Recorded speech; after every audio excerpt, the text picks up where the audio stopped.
Praise the lord. ఈరోజు దేవుని వాక్యము యెషయా గ్రంథము 41వ అధ్యాయము 10వ వచనము. భయపడకము, నేను నీ దేవుడనై ఉన్నాను, దిగులు పడకము, నేను నిన్ను బలపరుతును. ఈ వచనాలన్నీ కూడా తన సేవకుడైన యాకోబును ఉద్దేశించి దేవుడు మాట్లాడుతున్నాడండి. యాకోబు చాలా భయాల్లో ఉన్నాడు. అప్పుడు దేవుడే తను ధైర్యపరిచి, నేను నీకు దేవుడనై ఉంటాను.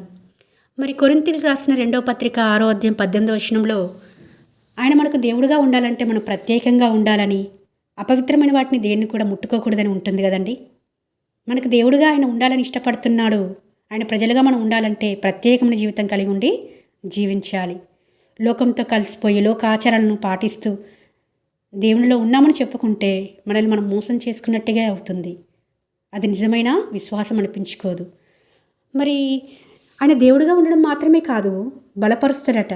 ఎవరిని బలపరుస్తారని చూస్తే ఇక్కడ ఇదే వచనంలో మనం ఇప్పుడు చదువుకున్న యెషయా గ్రంథము 41వ అధ్యాయం 10వ వచనంలో స్టార్టింగ్ నుంచి చూస్తే ఆయన దాసులను బలపరుస్తాడు, ఆయన ఏర్పరచుకున్న వారిని బలపరుస్తారని అర్థమవుతుంది కదండి.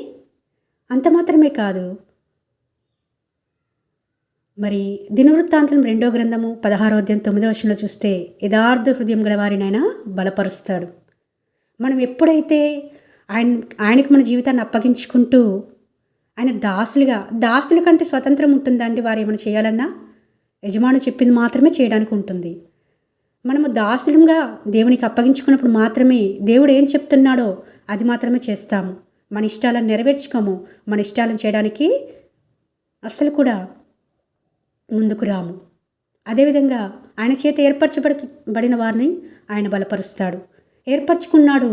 ఎన్నో తలాంతులను, ఎన్నో కృపవరాలు ఇచ్చి తన కోసం వాడుకుంటున్న క్రమంలో మరి మనం ఏర్పరచబడిన వారమని మర్చిపోయి మన ఇష్టానుసారంగా ప్రవర్తిస్తున్నామా? జాగ్రత్త. దేవుడు ఈ దినమున ఈరోజు ఈ వాక్యం ద్వారా మనతో స్పష్టంగా మాట్లాడుతున్నాడు.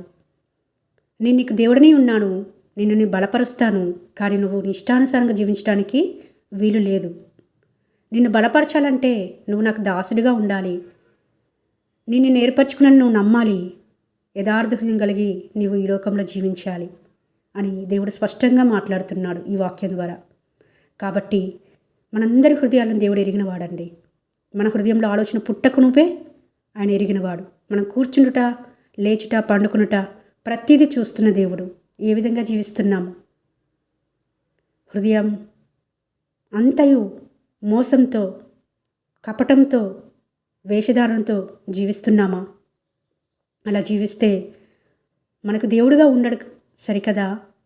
మనల్ని బలపరచడానికి కూడా దేవుని హస్తం మనకు తోడుగా ఉండదని ప్రభు ఈ దినమున ఈ వాక్యం ద్వారా యాకోబును బలపరిచిన దేవుడు, యాకోబుకు తోడై ఉన్న దేవుడు, యాకోబు దేవుడై ఉన్న దేవుడు మనకు కూడా దేవుడిగా ఉండాలని, మనం దిగులు పడుతున్నప్పుడు ఆ దిగులు నుంచి మనల్ని ప్రోత్సాహపరిచి మన బలపరచాలని దేవుడు ఆశపడుతుంటుండగా మనం కూడా సరిచేసుకున్న హృదయాలు కలిగి ఆయన యొద్దకు వెళ్ళి మొరపెట్టి ఆయన ఇష్టానుసారంగా మనల్ని నడిపించడానికి మనము దేవునికి అప్పగించుకోవలసిన వారుగా ఉంటున్నామని ప్రభుపేట మనవి చేస్తున్నాను.